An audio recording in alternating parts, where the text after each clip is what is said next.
if somebody read this book, the Revelation, and skipped to the end of the Bible, I want to know how this ends before reading everything else. They wouldn't be knowing what they're looking at. They wouldn't be knowing what they understand. Facts. Even if you went into the middle of the Bible, you still would not understand. True. How did all this then? How did all this stuff? Why did it happen? You have to go to Genesis, Yeah. and you have to see how all this, how God would allow all this bad stuff to happen to his world, his beautiful creation, which he made, and he sent a rescuer to save it. Yeah. So you have to go back and read books by book, but if you skip some books, you still won't understand. Look, I read every word this year, and I don't know that I completely understand all of it. And I've read every word this year.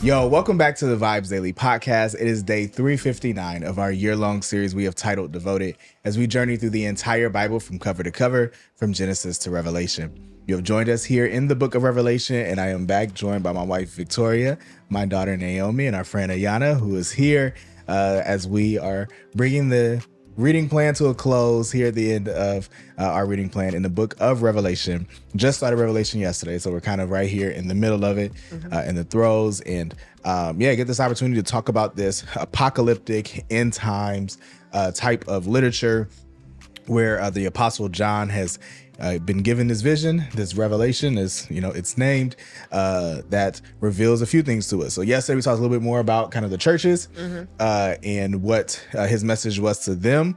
Jesus's message specifically was to them. And then we got this picture of Jesus, this risen, he's sitting on his throne, and he has all the, the bronze feet and fiery eyes and all that. We got to get to see that. So we kind of pick up a little bit there here as we start at chapter 5. And we get this picture of this lamb who is going to, essentially take these scrolls that we'll start to get into a little bit here going forward, starting in chapter 6, where we get all these different scrolls and seals and whatnot. But let's start off with chapter 5, just kind of your initial observations. What were some things that just jumped out to you guys as you opened up this part? I think it was very interesting that when we get to this angel, he has this phrase of who's worthy to open these seals and make these seals open, but nobody was able to open it. He started to cry and stuff over it. But I think it's interesting that they're don't cry. Look, this Lion of Judah, right? So we have this Lion of Judah, root of David. He's able to open it, but then it flashes to a lamb. And so it's I would expect to see a lion. Right. Come out that's what I was anticipating for him to have this moment champion. But then he's this bloody lamb that Lambs are cuter. Lambs are cuter. Yeah. So it's just really? But he's both. So interesting. He's both this ferocious lion, but yet this gentle, sacrificial, helpless lamb. Slaughtered lamb. Slaughtered lamb, right? Yeah. And he's the one who's going to open it because he has taken our sins away. So yeah. I had a point to that too, of just the lamb and the lion. Yeah. And I thought it just reflected Jesus perfectly, honestly. Yeah. Because it's the power of him is of a lion, but the gentleness is the lamb and so yeah, I had that point too. Yeah. No, that's really good. I like the song. You like the song? Yeah, the one that says, "You are worthy to take the scroll and open its seals, because you were slaughtered and you purchased your people for God by your blood. From every tribe and language, the people and nation, you made them a kingdom and priests to our God. And they will reign on the earth." Yeah. I like that. Yeah. I feel like every time they say song, I'm trying to think of like how it sounded like Right. they were singing, right? Yeah, I tried to find him out too. Yeah. But sometimes I think they don't actually make it into the song. They just chant it and just shout it out and not sing it to a song. When some people try to take some of the Psalms in the book of Psalms and churches, they make them into songs.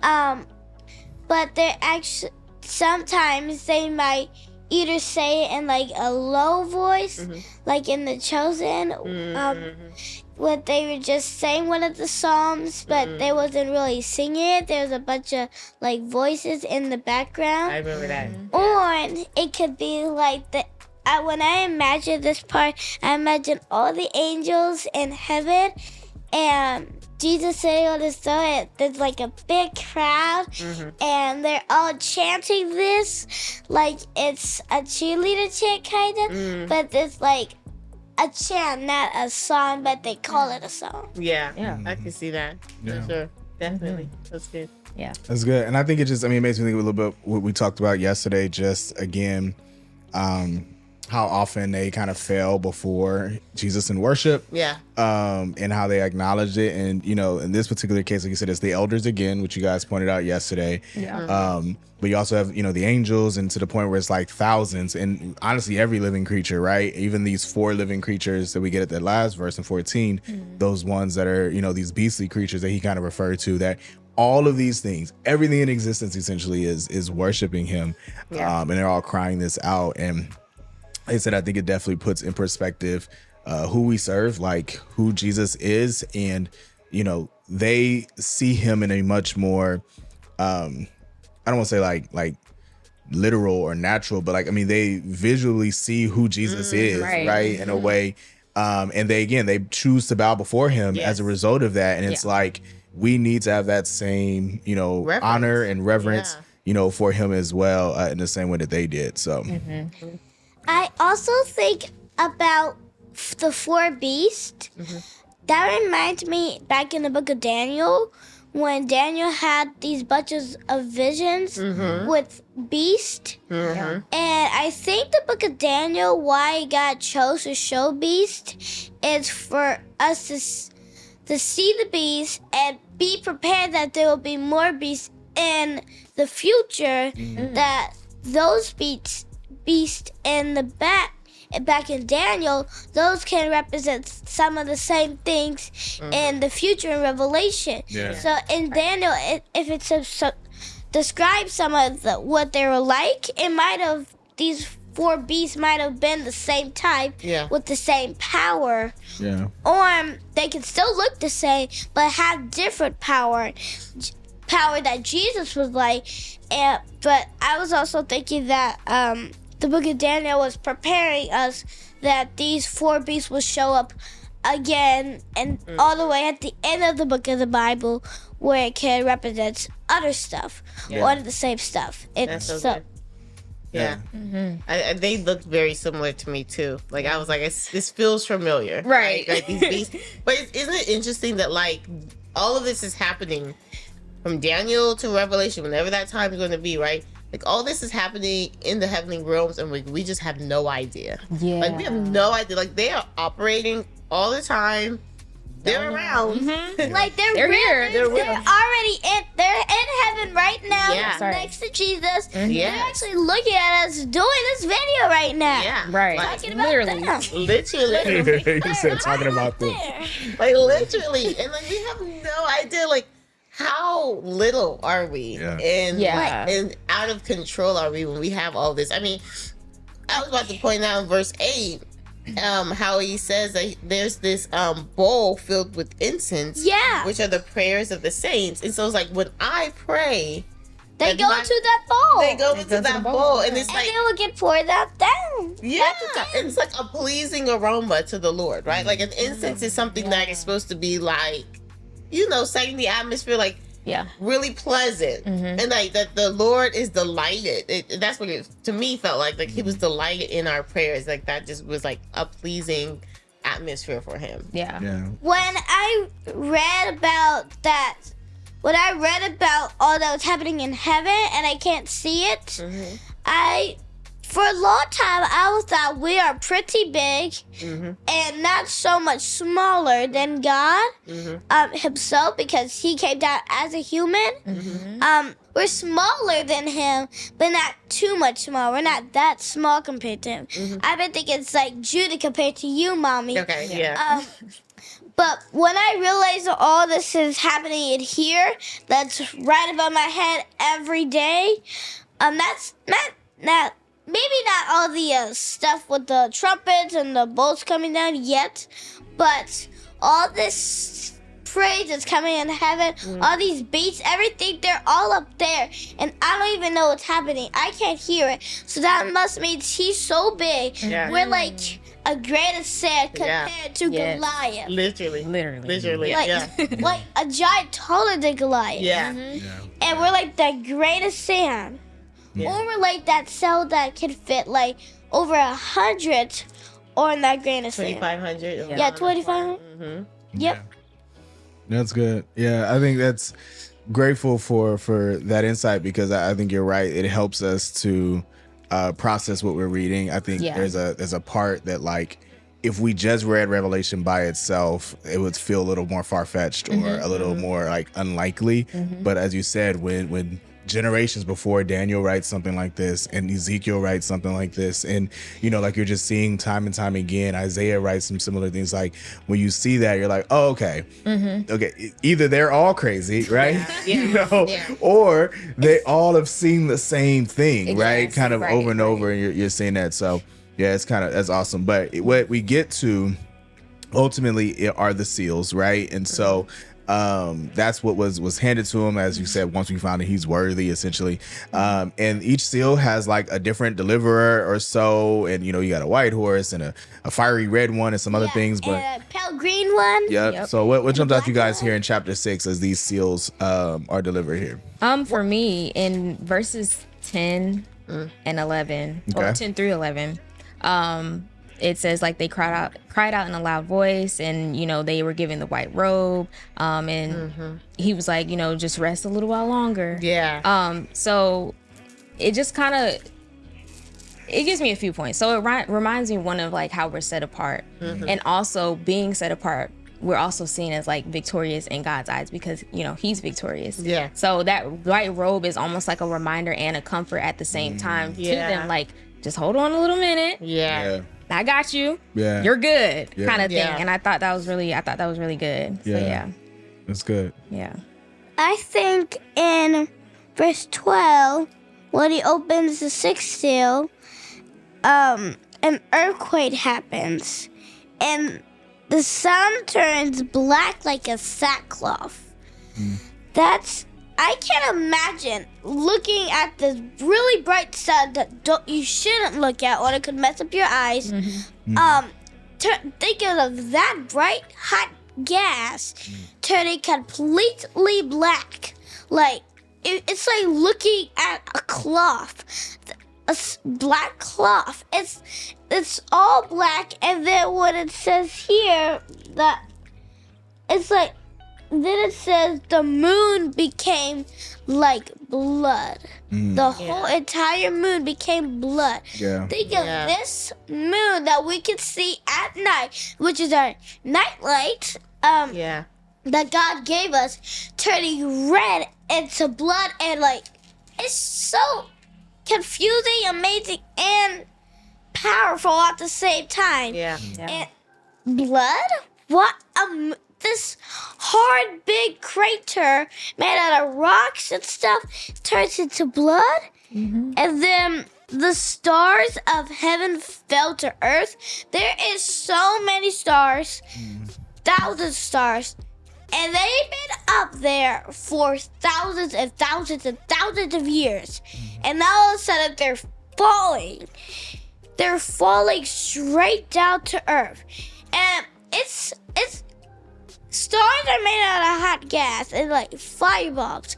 And so they're like coming down to earth. And they're from heaven, so they can be more powerful than regular stars. Like, they're coming down.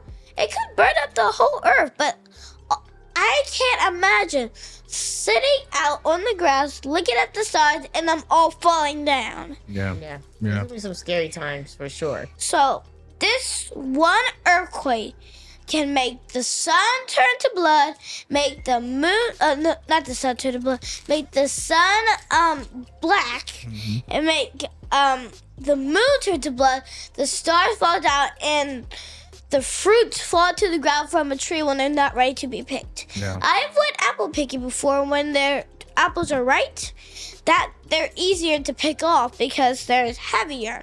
When they're not ripe, they're harder to pick off. And from this one earthquake, this earthquake isn't like a regular earthquake that we had today.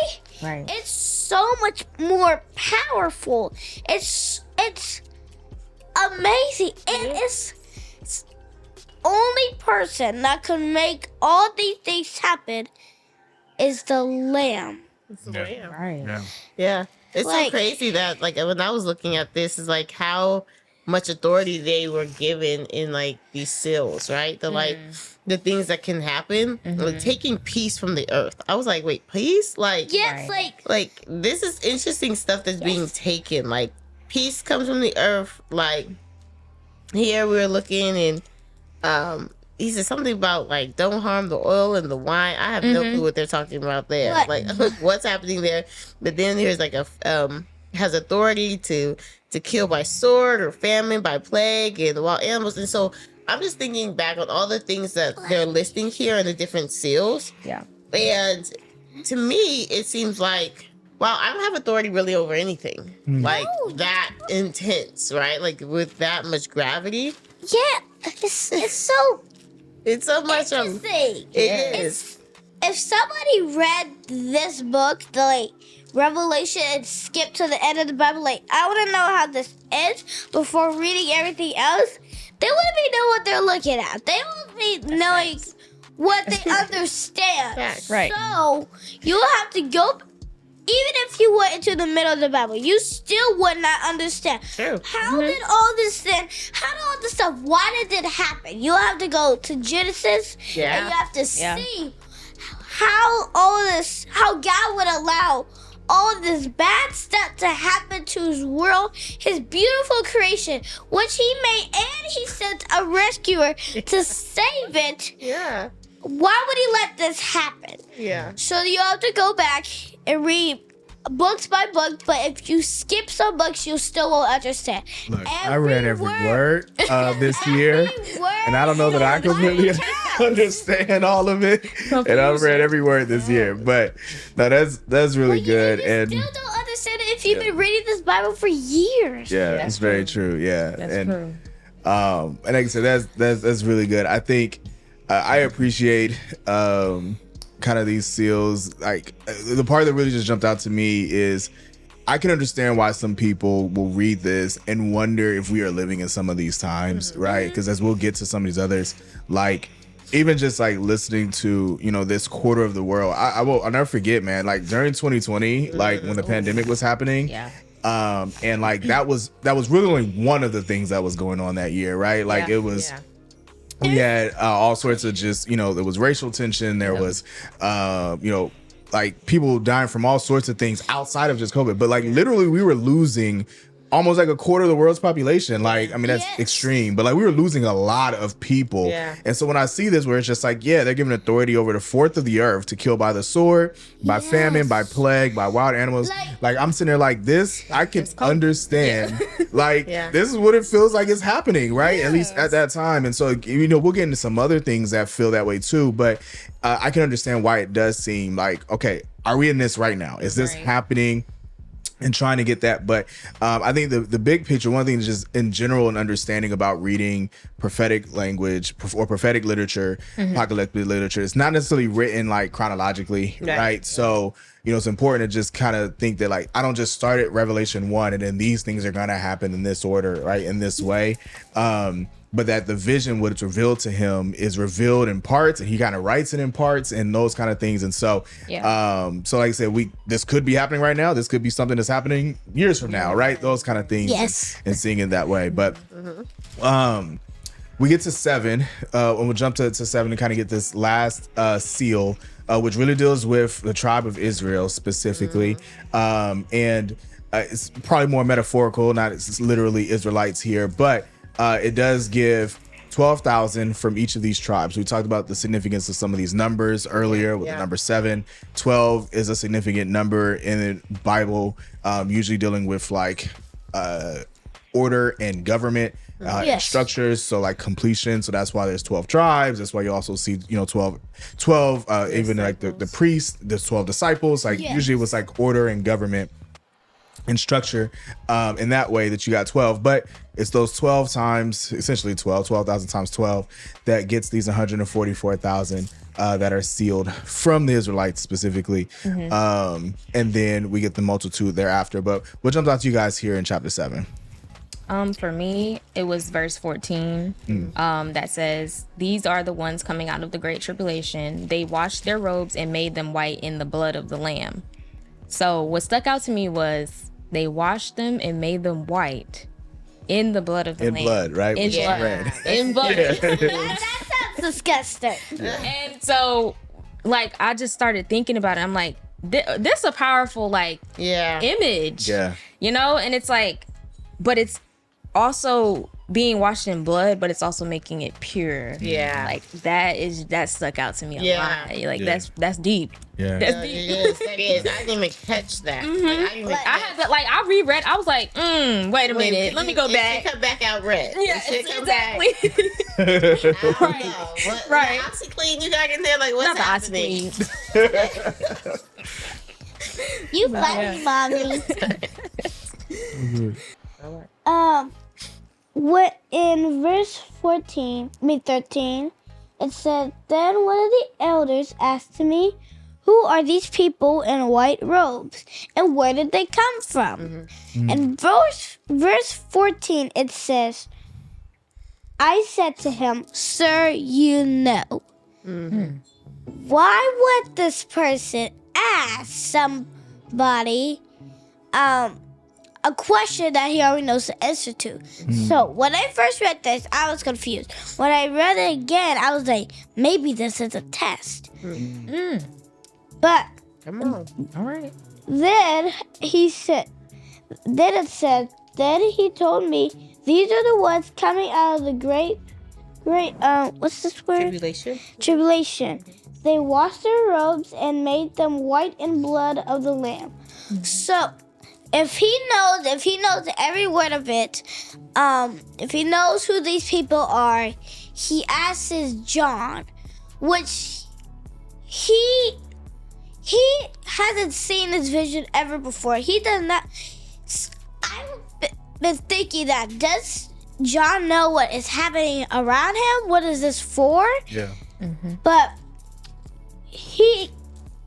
this person asks the least important person here that probably doesn't know what's going on. Yeah. And the reason why John probably said, "Sir, you know," is probably because he doesn't know. Right. He probably saying, "You know." Yeah. Because You tell me. That's I don't even know. Yeah. That's why he's probably afraid to answer it. He just said, "You know." Right. No. You know. Because he was belong there, but that's sometimes the boys ask me some questions and I'll be like, "You know," but I don't actually know, so I'm asking them because they know some things I don't. I thought that part was a little bit funny because he doesn't know and he's trying to ask him, but because he's probably afraid to say, "I don't know." Yeah. Yeah. It's probably just gonna say, "You know." That's so good. That is good. And even like to the people that he is talking about. Now, I didn't realize that this like idea of the 144,000 of people who are gonna like enter heaven came from Revelation. I forgot all about this passage, honestly. And so I know there's like this idea that like only 144,000 will get in, but like you mentioned before, It makes no sense. but like you said, it's important that these are like it could be figurative, right? Yes. Well, Or symbolic, yeah. but Go ahead. I'll let you finish. let me finish. But even if so, we're just talking about tribes of Israel's right here, Yeah. right? Like these are just Israelites in general, right? And it could be from that moment in time. Anyways, it doesn't have to be across generations. Yeah. But then here we have this multiple that it's like we stopped. That's the part that's Yeah. what keep So- reading. so Just we- keep reading. Yeah. Go Right. go to the next verse. 9 is The where next we verse. see this vast multitude that has no number, right? No one could number. Right? Yes. This vast. So let me just read it for the folk. Verse 9 says, "After this, I looked, and there was a vast multitude from every nation, Yep. Every. tribe, Yep. people, and language, which no one could number." Yes. I mean, there's so many people out here. Standing before the throne and before the Lamb, they were clothed in white robes, which with palm branches in their hands. Yes. And so when we go and figure out who these people are, he explains that these are the people who have died and suffered because they have known who Christ is, right? Yes. Like these are followers of Jesus, followers of accepting into the book of life here. And so here we have a multitude without number Yes. of how many people. So, and even when we look at the Bible in totality, it has always been language of there's so much more room. Yeah. There's more. Like he's never Yes. been exclusive Yeah. about who Exactly. gets into the kingdom. Jesus is always about inclusion, and the apostles after that. Like the harvest is plenty, but the workers are few. Yeah. Right? Like just cast in that far and wide and gather as many as you can, because he's always wanted more people in than were willing. No, I mean I think that is like that's the piece that I do think is interesting. I've always wanted it's like a random like side idea I've always had was like putting together a book that's just called Keep Reading, where like it just goes through a bunch of passages that I feel like people have like used out of context that like literally if you just keep reading, you'll actually get the bigger picture of it and like And you everything. understand. Yeah, and so like this is definitely one of those where it's just like literally if you just keep reading, like Next don't verse. stop where you are, it will give you the rest. And to your point, like everything Jesus taught. I mean, even if you think about like the banquet, the king that throws the banquet in the party, like he's literally going to the ends of the earth to just find somebody to come in and be there, right? And so I do love that. And then I think I appreciate the way it ends. Like I've heard this said before. I think I always think about Kirk Franklin saying it, and I can't think of what song that is. Is that Revolution? Where it's like he'll wipe every tear from your eyes. Get ready. Yeah. It is from Revolution. Oh yeah. But yeah. yeah, and so yeah, as a revolution. And so like there's at the end of this where it's like they'll no longer hunger or thirst, is verse 16. The sun will no longer strike them. There will be scorching heat. For the Lamb who's at the center of the throne will shepherd them. He will guide them to the springs water of life, and God will wipe away every tear from their eyes. And so like, yeah, it's just this beautiful picture of like, okay, for those that do choose Jesus and that choose to serve him, like this is the picture that we can expect. And I think like there's all sorts of images of like streets paved with gold and these of that nature, and it's like the things that's consistent though ultimately is that it will be a place of peace with no more hunger, no more thirst, and a place where there's no more sorrow. And I think that's what we have to look forward to for sure. Definitely. But yeah, so that brings us to our final chapter for today. We'll get into chapter 8, and we get the seventh and final seal, but then we also get these trumpets. And so we're going to kind of end in the middle of these trumpets today. We'll pick up on the fifth trumpet tomorrow and when we start chapter 9. But as we get this seal and these angels that are blowing these trumpets, as we looked at this, what did you guys think was significant in this particular sign he got? Pay attention. Like pay attention. Yeah. Because in the first verse, he's like, there's a silence in heaven. The silence. Silence. And then the noise. Yeah. And it's like, Well- yeah. What do you have? Yeah. Go ahead. Well, mommy would love to be in this moment right now. Silence. It's silence in heaven for about half an hour. Don't tempt me. Do not tempt me. I'm gonna fall asleep right now. Just think about it. Don't tempt me. You silly, mommy. You silly. Thanks, babe. Here, take some money. Thanks for all my hard work today. No, that's for not falling 11, asleep. 11 cents. Yep, that's good enough. Looking out. Good looking out, babe. Thanks. Anyway, But no, the silence in heaven, it got me too though, because I was like, why is it silent? Like Silent. it's supposed to be a big deal. I mean, obviously it's the seventh one, so we know Yeah. it's like you know, this is a peak moment here. But I think it was interesting that like there was again a large amount of incense here with these prayers again from the saints that came. Yeah, I'm really glad you brought those out because I don't think like it stuck out to me as significant, the prayers like as incense or the prayers in these bowls.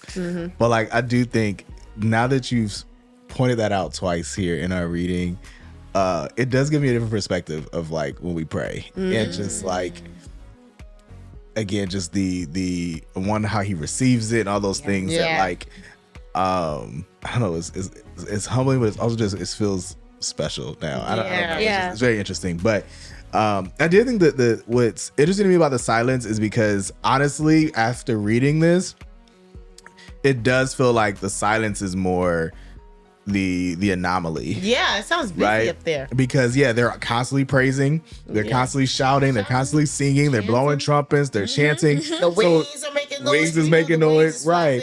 So like stimulating. Absolutely, there's so much happening that honestly, this 30 minutes of silence was probably like deafening. It was up in here. That's what it was. Shout out! This sounds like our house. That sounds like our house. That's true. I wonder why, if God wanted us to point this out in our video, if this was a sign that if we do something like this, like have one whole day of just praising God, doing prayers, singing, chanting to Him all day long, that the next day there would be peace in the house for about half a day, but not total silence. But there'll be peace. There'll be no hurting. It'll be it's like a sneak peek into what it will be like when God comes back down. It's kind of, you know how when you see movies, they'll give you a preview, a little quick sneak peek into give you a hint what the movies are going to be about. It might be like that. One day, we just praise God, do everything, and the next day, peace. Well, we should try it. Yeah. I think we should try that. Tomorrow. Amen. She said tomorrow. Amen. All And right. peace on Jesus' birthday. Yup. Oh, look at that. It's good. Anything else with these trumpets? I mean, we see that all the trumpets blow. There are these actions that follow, right? And essentially, they're like, we haven't got to the official woes yet, but these are some like this destruction that is coming, right, as a result of each one of these, from the sea to the earth being burnt up to, you know, stars falling, those kind of things. Anything that you guys thought was significant in these first 4 trumpets? I thought it was interesting on the 4th trumpet, when John looked and he saw an eagle flying high overhead, crying out in a loud voice, "Woe, woe, woe to those who live on the earth, because of the remaining trumpets blast that the 3 angels are about to sound." Yeah. Why do you think God chose an eagle? Like, what does that eagle represent? Almost every animal in this book in Revelations, it represents a symbol on a sign, like the bowls, the trumpets. It all represents something. There could be plenty of other birds that could fly that he could have picked. What do you think he picked an eagle? Some people say that eagles are meant for freedom. So this freedom in this eagle, this symbol freedom can be a sign that freedom will come soon after all this, because there's so much sin in this world that we're drowning in it, and we need to blast it all out, in a big cannonball or fireworks. Just let it all out, but it takes a lot more than that. God chose different things to be used as our big bomb to take it all out. It used a lot. It used earthquakes. It used sun turning black. It used moon turning to blood. It used stars falling. It used all types of stuff. It used trumpets. It used bowls. It used silence. It could use all that praise. All that can make into one big bowl. And when God's ready, he can pow it all down. And it'll be like the whole world will explode. And then it'll connect back together. But it's all perfect. That is what will happen when Jesus comes again. When he comes again, he'll blast it all out. And it'll be little pieces. It'll connect together like a 2,000-piece puzzle. And put it together.